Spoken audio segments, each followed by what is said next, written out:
যুক্তরাষ্ট্রের সুপ্রিম কোর্টের ৬-৩ ভোটের ঐতিহাসিক রায়ে বদলে গেল মেক্সিকো সীমান্তের অভিবাসন নীতি। সীমান্তে অতিরিক্ত চাপ তৈরি হলে সরকার সাময়িকভাবে আশ্রয় আবেদন স্থগিত রাখতে পারবে। এই সিদ্ধান্তকে ডোনাল্ড ট্রাম্পের বড় আইনি ও রাজনৈতিক বিজয় হিসেবে দেখা হচ্ছে। তবে মানবাধিকার কর্মীরা বলছেন, এতে বিপাকে পড়বেন হাজারো অসহায় মানুষ।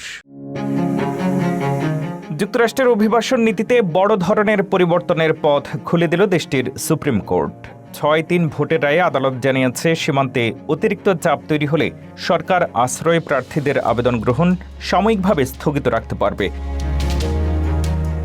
এই সিদ্ধান্তকে প্রেসিডেন্ট ডোনাল্ড ট্রাম্পের জন্য একটি বড় আইনি বিজয় হিসেবে দেখা হচ্ছে, কারণ তার প্রথম মেয়াদে চালু হওয়া মিটারিং নীতির আওতায় সীমান্ত কর্মকর্তারা প্রতিদিন নির্দিষ্ট সংখ্যক মানুষের আশ্রয় আবেদন গ্রহণ করতেন। ফলে হাজারো মানুষকে মেক্সিকো সীমান্তে দীর্ঘ সময় অপেক্ষা করতে হতো। ২০২১ সালে প্রেসিডেন্ট জো বাইডেন ক্ষমতায় এসে সেই নীতির বাতিল করেন।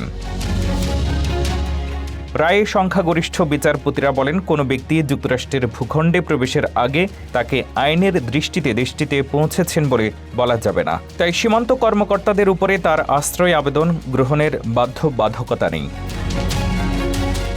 তবে ৩ জন উদারপন্থী বিচারপতি এই সিদ্ধান্তের বিরোধিতা করেছেন। তাদের মতে, এই রায়ের কারণে নির্যাতন ও সহিংসতা থেকে পালিয়ে আসা বহু মানুষ নিরাপদ আশ্রয় পাওয়ার সুযোগ হারাতে পারেন। পাশাপাশি আরও বেশি মানুষ ঝুঁকিপূর্ণ এবং অবৈধ পথে সীমান্ত পার হওয়ার চেষ্টা করতে পারেন। বিশ্লেষকদের মতে, এই রায় শুধু ট্রাম্প প্রশাসনের জন্য রাজনৈতিক সাফল্য নয়, ভবিষ্যৎ যুক্তরাষ্ট্রের আশ্রয় এবং অভিবাসন নীতির দিক নির্দেশনাও বদলে দিতে পারে। একই সঙ্গে মানবাধিকার ও সীমান্ত নিরাপত্তা নিয়ে বিতর্ক আরও তীব্র হওয়ার সম্ভাবনা তৈরি হয়েছে।